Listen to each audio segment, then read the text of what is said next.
At 6:15 on August 21, 1942, Colonel Kayaneo Ichiki stood at the edge of a coconut grove on Guadalcanal, staring across a shallow creek at the American defensive line he was about to attack. Behind him were 917 of Japan's finest soldiers.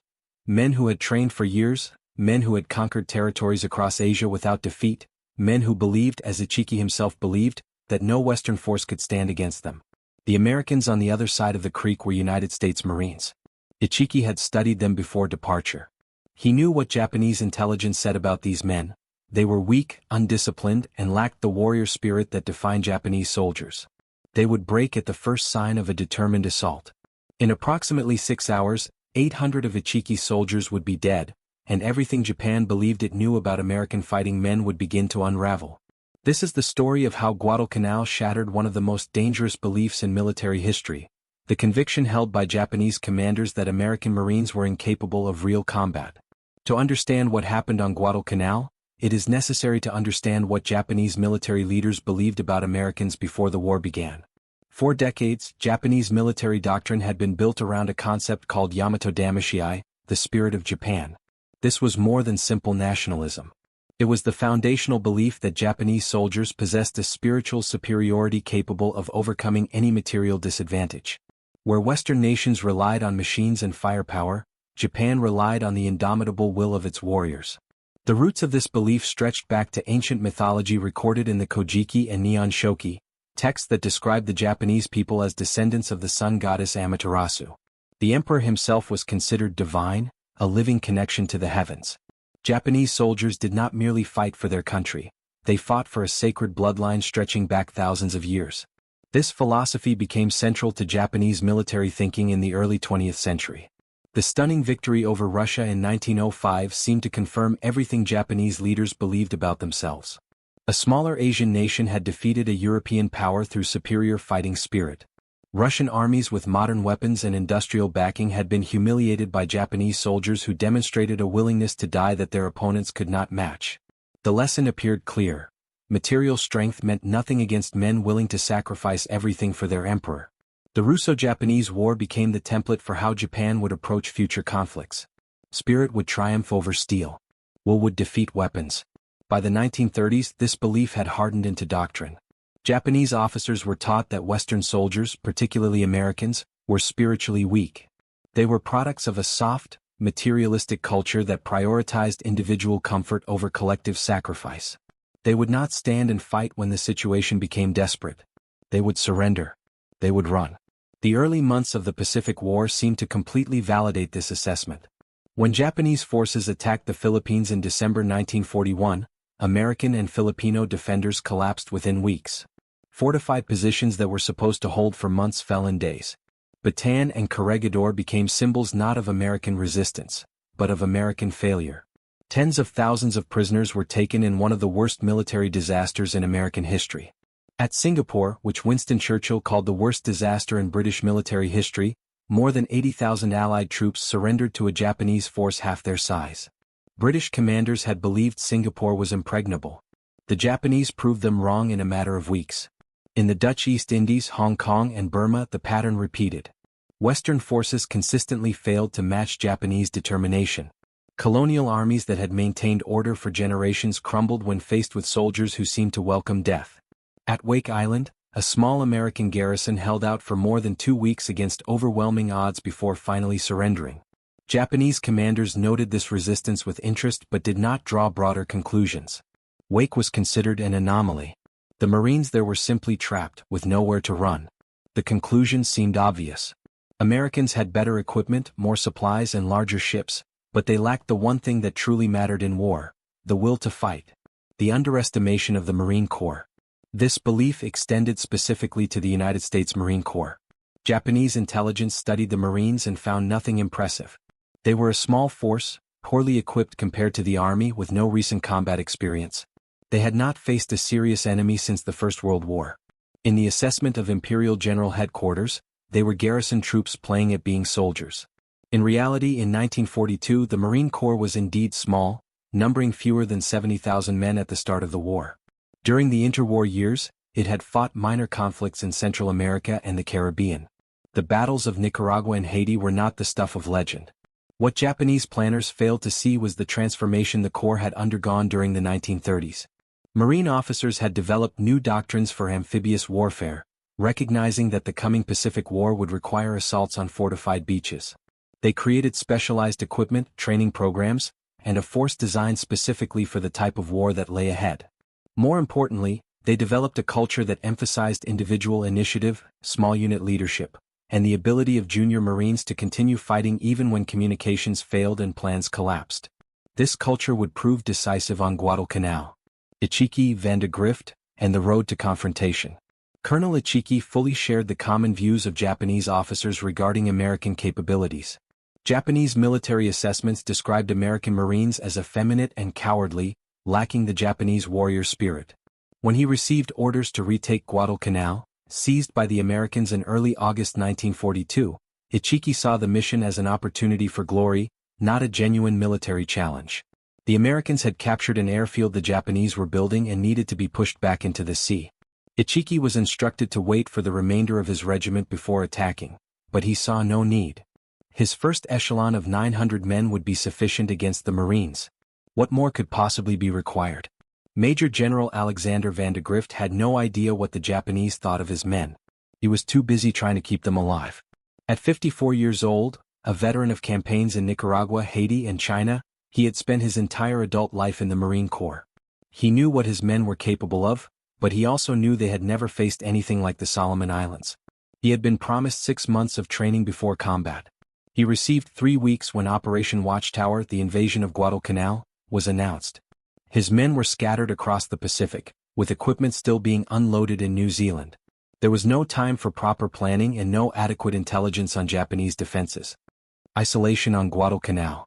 On August 7, 1942, 11,000 Marines landed on Guadalcanal and the nearby islands of Tulagi and Florida. They achieved complete surprise. Japanese construction workers and a small garrison, composed largely of Korean laborers, fled into the jungle when American warships opened fire. By the night of August 8, the Marines had secured their primary objective, the unfinished airfield that would be named Henderson Field, in honor of Major Lofton Henderson, killed at the Battle of Midway. The landing was easier than anyone expected. But the Marines would soon learn that taking Guadalcanal was far simpler than holding it. On the night of August 8 to 9, everything went wrong. A Japanese naval force surprised and devastated the Allied fleet at the Battle of Savo Island. 4 Allied cruisers were sunk and more than 1,000 sailors were killed. Fearing further losses, Vice Admiral Frank Jack Fletcher withdrew the fleet, taking with it much of the marine supplies that had not yet been unloaded. The Marines were left abandoned. They had captured their objective, but now they had to defend it with limited ammunition, little food, and no naval support. Half of their supplies remained aboard the ships that had departed. They had no heavy equipment. They had no reinforcements on the way. They were alone. The Marines established a defensive perimeter around Henderson Field, completed the airfield using captured Japanese equipment, ration supplies, and began living off seized Japanese rice. They dug trenches in the volcanic soil and waited for the counterattack they knew was coming. The jungle around them was hostile in ways they had never imagined. The heat was oppressive, the humidity suffocating. Malaria-carrying mosquitoes infested everything. Within weeks, disease would incapacitate more Marines than Japanese bullets, but they held the perimeter and continued working on the airfield. On August 20th, the first American aircraft landed at Henderson Field. These planes, part of what would become known as the Cactus Air Force, named after the Allied code name for Guadalcanal, would prove essential to holding the island. But they were not yet ready when the first Japanese counterattack arrived. They did not have to wait long. Colonel Ichiki landed at Taivu Point on the night of August 19 with 917 men. Japanese aerial reconnaissance had reported few visible American soldiers and no major ships nearby. A senior staff officer from Rabaul had personally flown over Marine positions on August 12 and had seen almost nothing, concluding that the Americans had withdrawn most of their forces. Imperial headquarters believed the Marines had abandoned Guadalcanal, leaving only a token garrison. Ichiki was informed that he might face only about 2,000 defenders. In reality, there were 11,000 Marines on Guadalcanal. But Ichiki did not know that. And even if he had, it might not have changed his plans. He had absolute faith in the superiority of his soldiers. His regiment was not an ordinary unit. The 28th Infantry Regiment had originally been assigned to the attack on Midway Island, until the naval battle of Midway made that impossible. The regiment was then redirected to Guadalcanal. These were men trained for the most difficult type of operation, a contested amphibious landing against fortified positions. They were among the best Japan possessed. Ichiki left 125 men behind as a rear guard and immediately began marching toward Henderson Field with the rest of his force. His orders were to wait at the beachhead for the remainder of the regiment, which would arrive aboard slower transport ships several days later. He ignored those orders. The Marines would collapse at the first attack. There was no need to wait for reinforcements. That would only divide the glory that rightly belonged to his men. What Ichiki did not know was that the Marines were aware of his approach. A coast watcher named Jacob Vuza, a former sergeant major of the British Solomon Islands police force, had been captured by Japanese soldiers while gathering intelligence. The Japanese found an American flag hidden in his loincloth and demanded information about Marine positions. Vuza refused to speak. The Japanese tied him to a tree and used him for bayonet practice.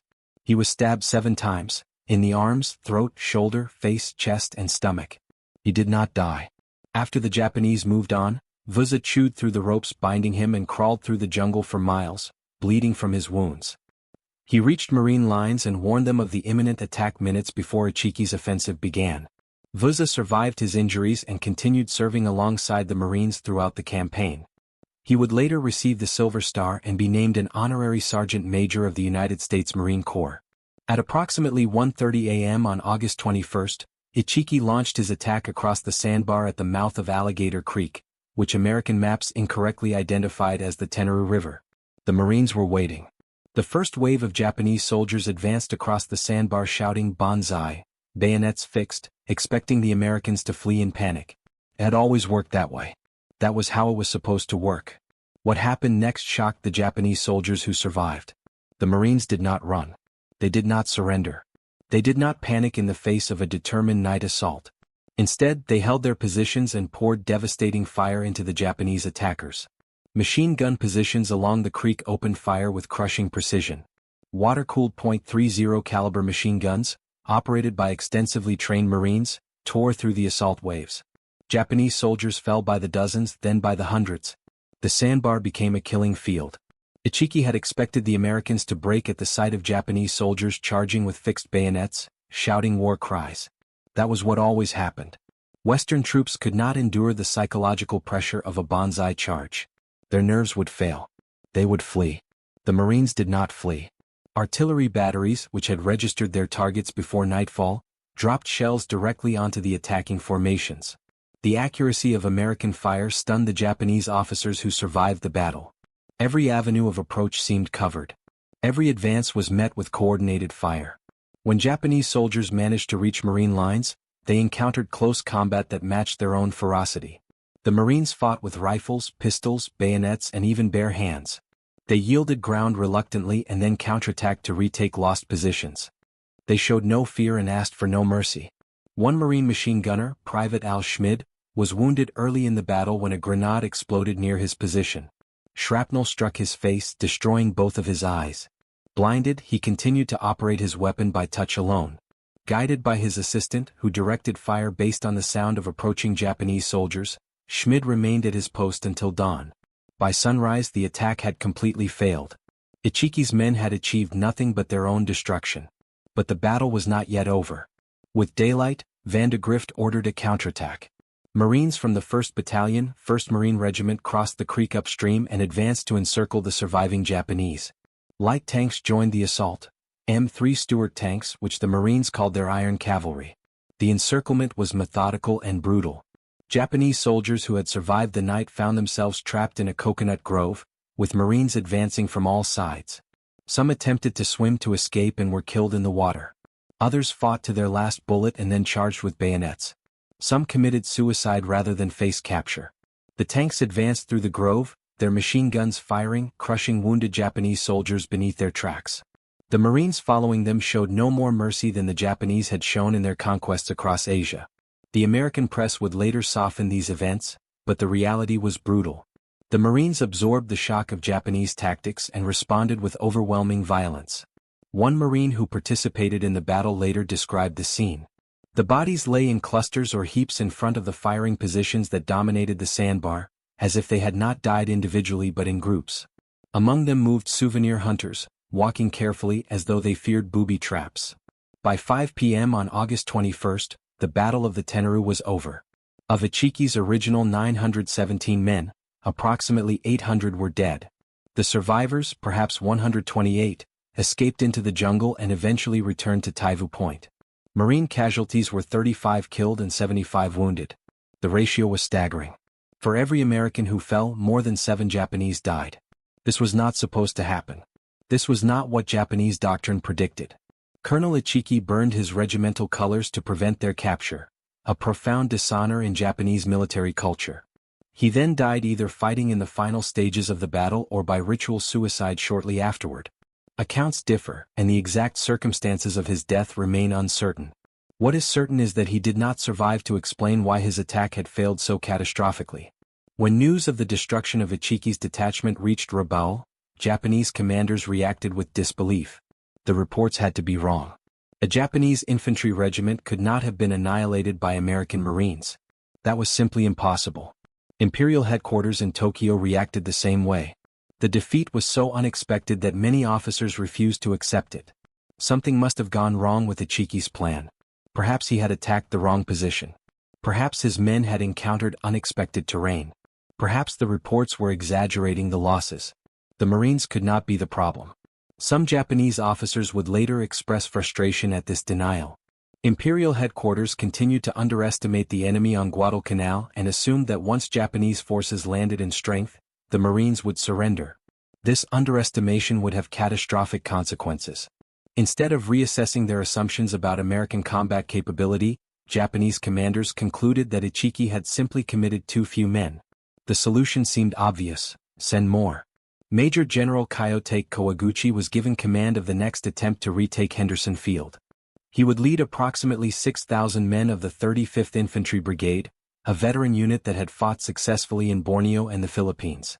Kawaguchi himself had a reputation as an unconventional thinker, a commander willing to question orders and adapt to circumstances. His soldiers respected him. He was known for an unusually strong concern for the welfare of his men. Surely this force would succeed where Ichiki had failed. Surely Kawaguchi's experience and tactical flexibility would overcome whatever advantages the Marines possessed. Kawaguchi was more deliberate than Ichiki. He had carefully studied the reports from the Tenaru. He understood that the Marines were better prepared than expected. He knew that a frontal assault over open ground would be suicidal. But he still believed that a well-planned night attack from an unexpected direction would crush them. His plan was sophisticated. Instead of attacking along the obvious approaches the Marines had fortified, Kawaguchi would march his men through the jungle to attack from the south, where the Marine perimeter was weaker. A ridge descending toward Henderson Field offered a natural avenue of approach.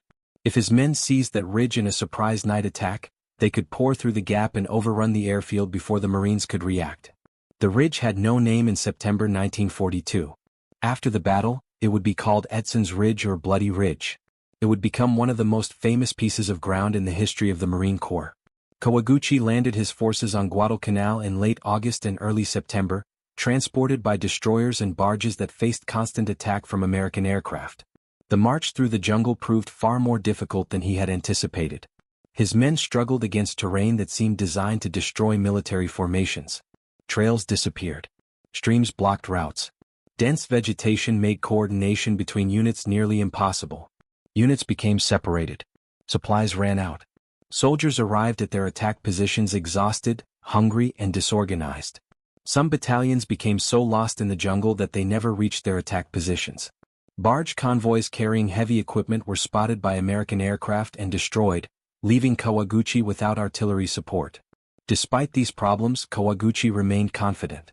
He still believed that Japanese fighting spirit would overcome any obstacle. He told his officers that the Marines would surrender once the attack broke through the lines. They would not be able to sustain resistance against determined Japanese soldiers fighting at close quarters. The spiritual superiority of his men would be decisive. On the night of September 12, 1942, Kawaguchi launched his attack. Defending the ridge was a mixed force of about 800 Marines, primarily from the 1st Raider Battalion and the 1st Parachute Battalion, under the command of Lieutenant Colonel Merritt Edson. They were among the best-trained men in the Marine Corps, specialists in close combat and irregular warfare, who had already fought at Tulagi and on patrols around Guadalcanal. Edson was a remarkable officer. He had fought in Nicaragua against Sandino's guerrillas and had earned a reputation as one of the most aggressive commanders in the Marine Corps. His red hair earned him the nickname Red Mike. His men feared and respected him. They knew he would never demand anything he was unwilling to do himself. Edson carefully positioned his men along the ridge, with pre-registered artillery targets covering the likely avenues of approach. He suspected an attack was coming. Japanese air bombardments had been striking the ridge specifically, suggesting it was an objective. He ordered his men to dig in deep and prepare to fight. The Japanese attacked in waves, shouting their war cries, hurling themselves against Marine positions with fanatical determination. The jungle erupted with gunfire. Flares illuminated the attacking formations, turning the night into a hell of shadows and muzzle flashes. And once again the Marines did not break. The fighting on Bloody Ridge was among the most intense of the entire war. Japanese soldiers broke through Marine lines several times. At one point, they came within a few hundred meters of Henderson Field itself. The outcome remained undecided for hours.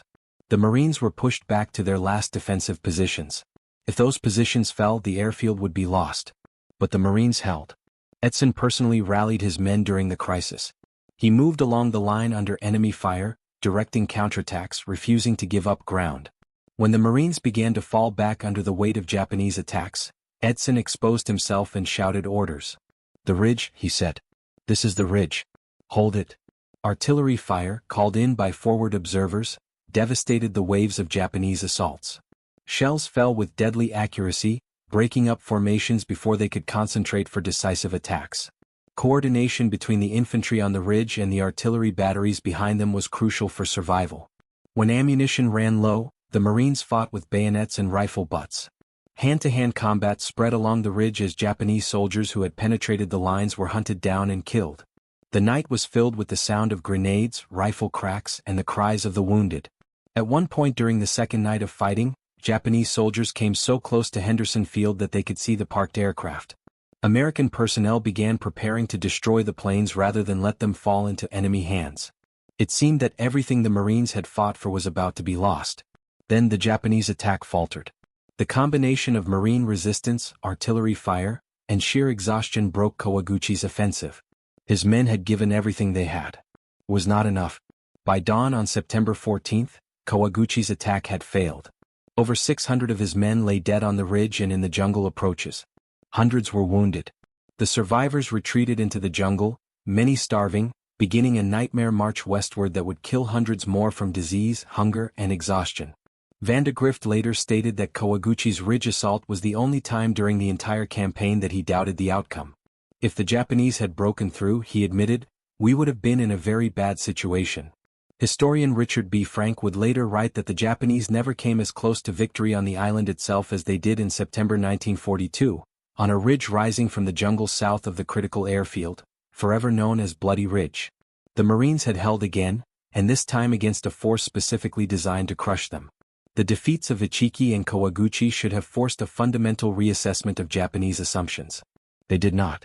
Japanese commanders increased their commitment to Guadalcanal, refusing to recognize what the battles had revealed about American combat capability. The problem was systemic. Japanese military culture did not encourage honest reporting of failures. Officers who admitted their plans had failed risked dishonor. It was easier to blame subordinates, bad luck, or unusual circumstances than to face the possibility that fundamental assumptions were wrong. Thus, instead of recognizing that the Marines were more capable than expected, Japanese commanders concluded they simply needed more men, more ships, more resources. The basic approach was correct. The execution had failed. This time it would be different.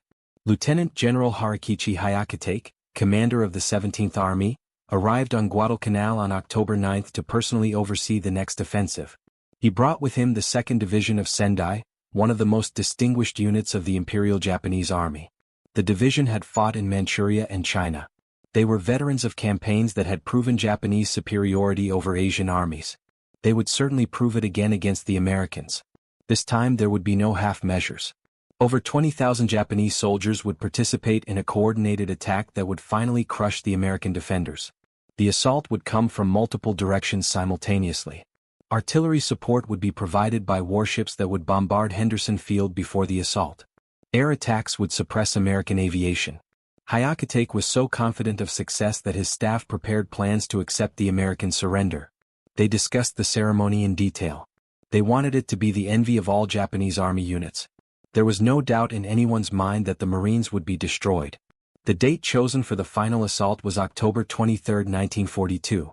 Hyakutake sent a message to his superiors capturing his confidence. The time has come for the decisive battle between Japan and the United States. He was correct about the importance. But the battle would not go as he expected. The battle for Henderson Field, also called the October Offensive, began on the night of October 23, 1942. Hyakutake launched attacks from multiple directions, attempting to crush the Marine perimeter through sheer numbers. The first attacks came along the Matanako River on the west side of the perimeter.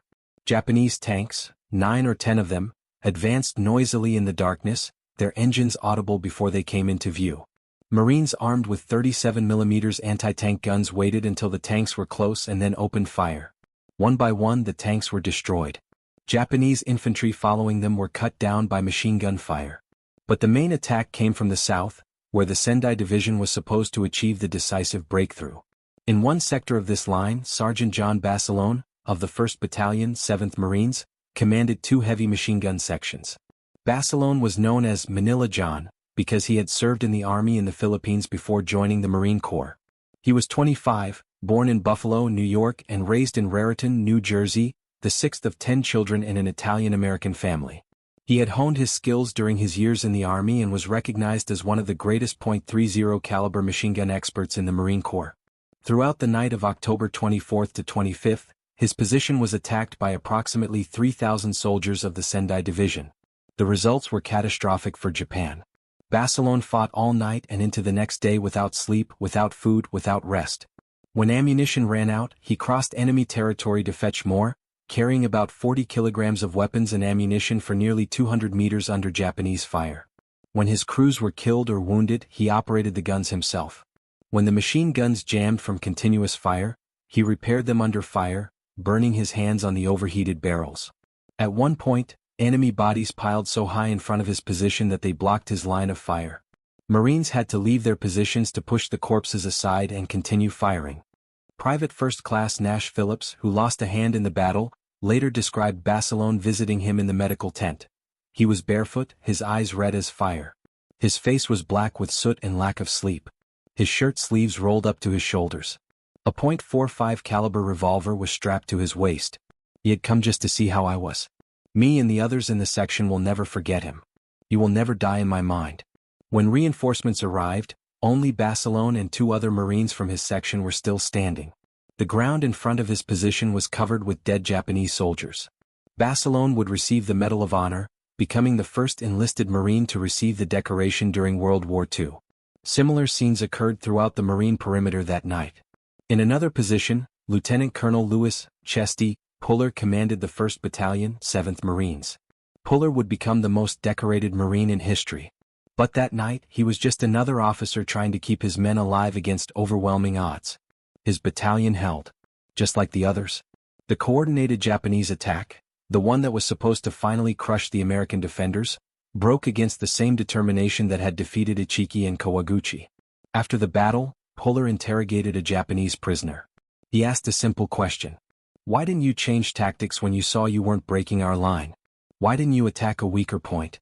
The answer revealed everything about why Japan kept failing in Guadalcanal. That is not the Japanese way. The plan was made. No one would dare change it.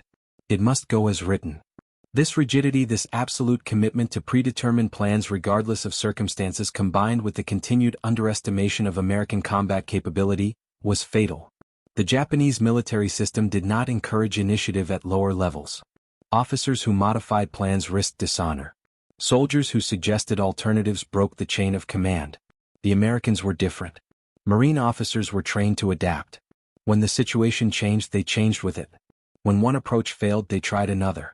This flexibility, combined with the stubborn refusal of every Marine to abandon his position, created a defensive system the Japanese could not break, no matter how many men they threw against it. The October offensive failed completely. Japanese casualties ranged between 2,200 and 3,000 dead. American casualties were under 300 killed and wounded. The ratio was devastating. The Sendai Division, one of the oldest and most prestigious in the Japanese army, had been destroyed. For the first time, Japanese commanders began seriously considering the possibility that Guadalcanal could not be retaken. The committed forces, the resources spent, and the lives sacrificed had achieved nothing. The Marines still held Henderson Field. The planes still flew. The perimeter still held. As 1942 drew to a close, the situation on Guadalcanal had completely changed.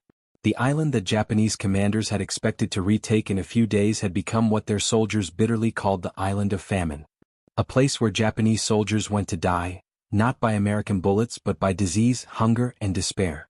The Tokyo Express, the nighttime destroyer runs bringing reinforcements and supplies, could not deliver enough to sustain Japanese forces on the island.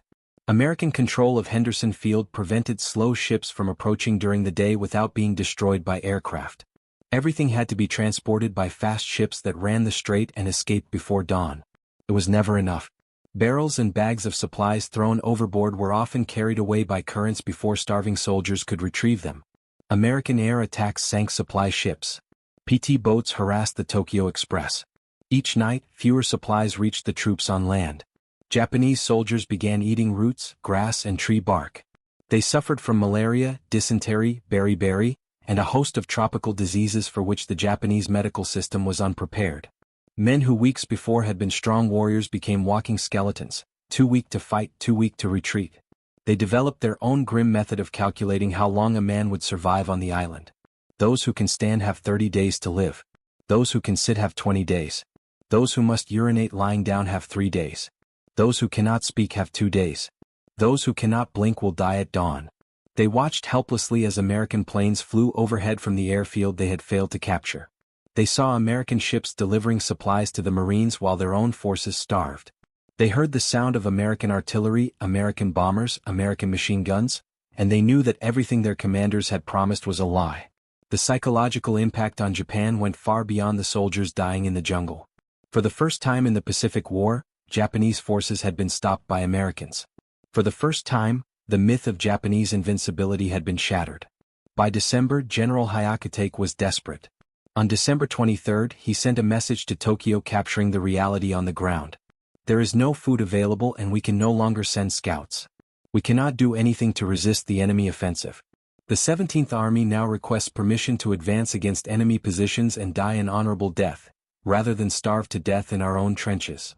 Admiral Isoroku Yamamoto, commander of the Combined Fleet, wrote to Vice Admiral Genichi Mikawa that the situation on Guadalcanal was very serious, far more serious than the Japanese had faced in the Russo-Japanese War, when they had to occupy Port Arthur before the Baltic Fleet reached the Far East. This was an extraordinary comparison. The siege of Port Arthur in 1904 to 1905 had been one of the most difficult and costly campaigns in Japanese military history. For Yamamoto to compare Guadalcanal to that desperate struggle revealed how far the campaign had exceeded all expectations. The Japanese eventually withdrew from Guadalcanal in early February 1943. Operation Coup, as it was called, was one of the most successful evacuations of the war. Over 3 nights, Japanese destroyers removed about 10,600 surviving soldiers from the island, right under the noses of American forces. They left behind over 14,000 dead in combat and another 9,000 who had perished from disease and hunger. For every American killed on Guadalcanal, the Japanese lost nearly 10 men. And those who escaped were broken, many suffering from physical and psychological conditions that would never fully heal. Major General Kyoto Kawaguchi, the commander who had failed at Bloody Ridge, saw firsthand how the campaign consumed Japan's best units. He understood better than most what those losses meant for Japan's future in the Pacific. He did not exaggerate. Guadalcanal destroyed some of Japan's best units. The Sendai Division, the Ichiki Regiment, the Kawaguchi Brigade, all were crushed against Marine defenses.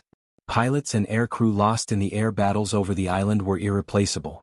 Ships sunk in the waters around Guadalcanal, in battles such as Savo Island, Eastern Solomons, Cape Esperance, and the naval battle of Guadalcanal, represented a hemorrhage of naval power Japan could not sustain. But the most important loss was invisible. It was the destruction of a belief.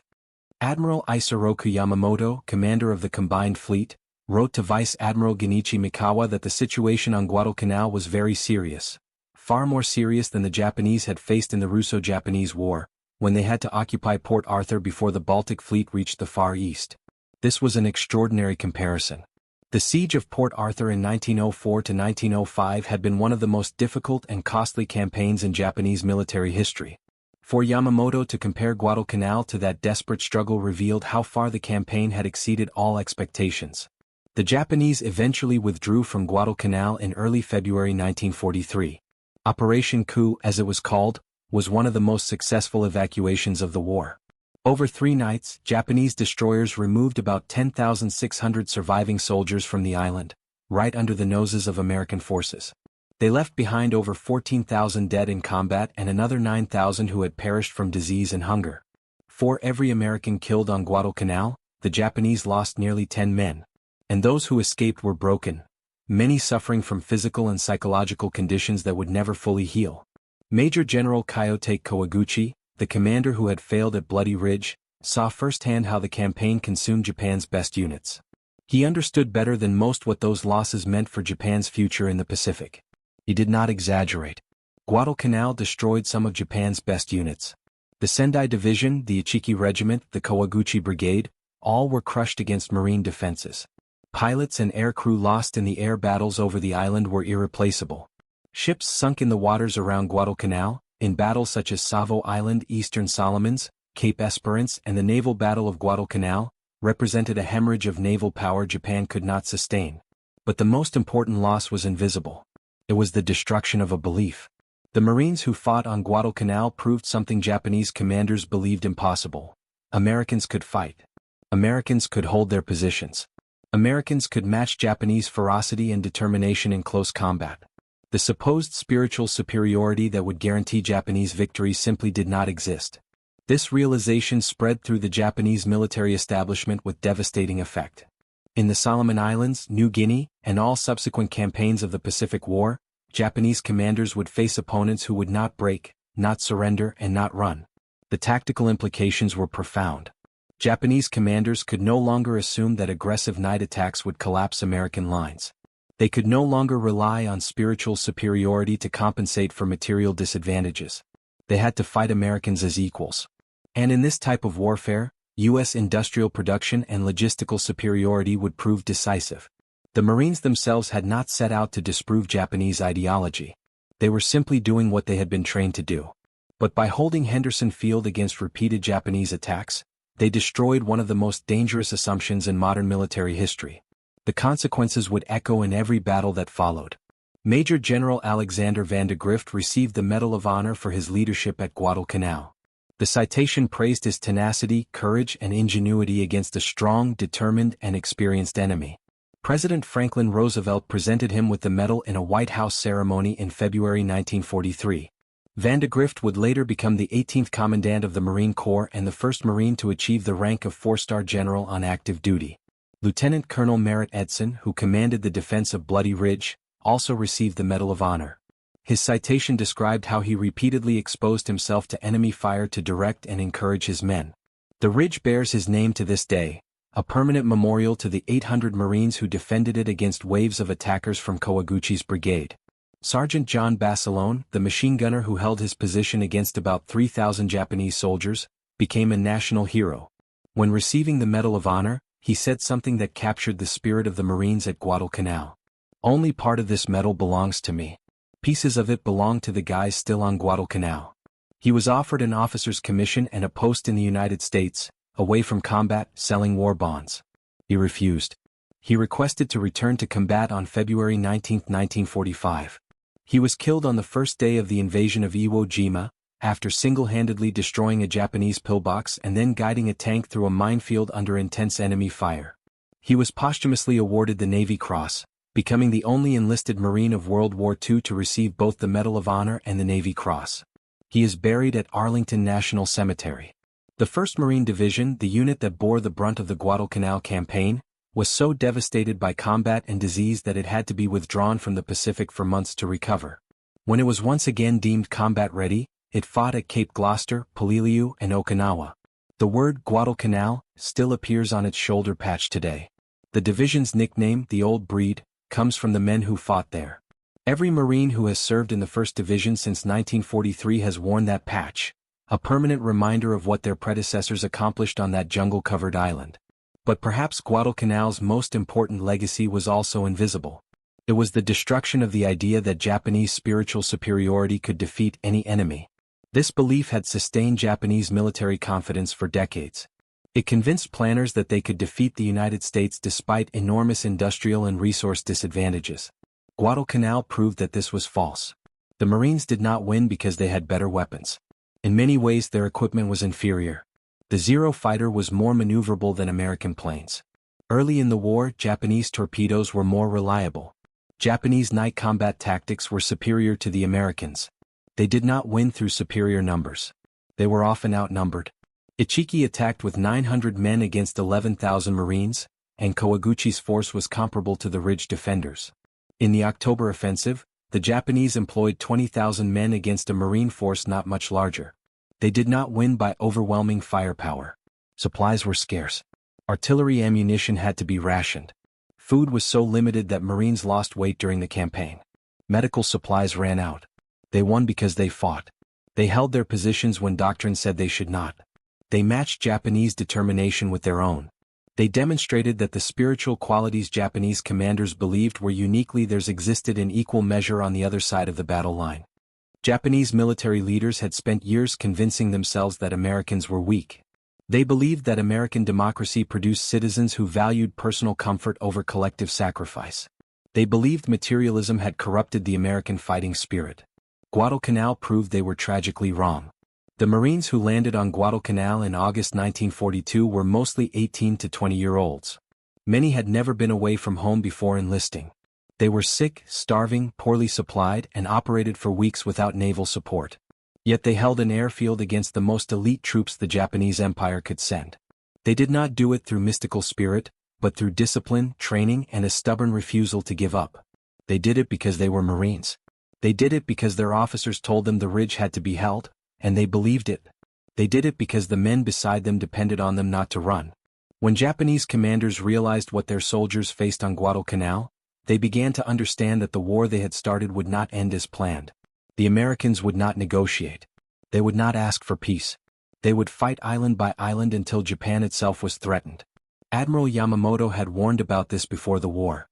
He said, "In the first 6 to 12 months of a war against the United States and Britain, I will run freely and win victory after victory. But if the war continues beyond that, I have no expectation of success." Guadalcanal was where that prediction came true. The 6 months were over. The string of victories ended. What remained was a long, brutal war of attrition that Japan could not win. The Marines at Guadalcanal did not know they were changing history. They were just trying to survive. They fought malaria and dysentery as much as the enemy. They lived on captured rice and contaminated water. They lost friends every day to enemy fire and tropical diseases. But by holding that airfield, by refusing to break, they demonstrated something that would shape the rest of the Pacific War. American Marines could fight. American Marines would not give up. And Japanese commanders who had based their entire strategy on the belief that Americans lacked fighting spirit were completely wrong. Major General Kawaguchi understood this better than most. He led the attack on Bloody Ridge. He saw his men cut down by Marines who did not retreat. He saw his carefully planned offensive crumble before defenders who matched his determination. After the war, when historians asked him for an assessment of the campaign, he gave his verdict. Guadalcanal is the grave of the Japanese army. He was right. Everything that came after, the island-hopping campaign, the fall of Saipan, the battles of Iwo Jima and Okinawa, the atomic bombs that ended the war, grew from the seeds planted on that jungle-covered island. Today the battlefields of Guadalcanal are silent. The jungle has reclaimed most of the combat positions. Rusted equipment and scattered bones sometimes appear when farmers plow the land. The ridge where Edson's men held off Kawaguchi's brigade is peaceful now, covered in grass and tropical flowers, but the memory remains. In the Marine Corps, Guadalcanal is sacred ground. Guadalcanal was where the tide turned. Guadalcanal was where the myth of Japanese invincibility died. Guadalcanal was where everything changed. If you found this story impactful, leave a like. It helps us share more forgotten stories from World War II. Subscribe to continue following these untold narratives. Each one matters. Each one deserves to be remembered. Leave a comment telling us where you're watching from. Our community is global, from veterans to history enthusiasts. Thank you for watching and for keeping these stories alive.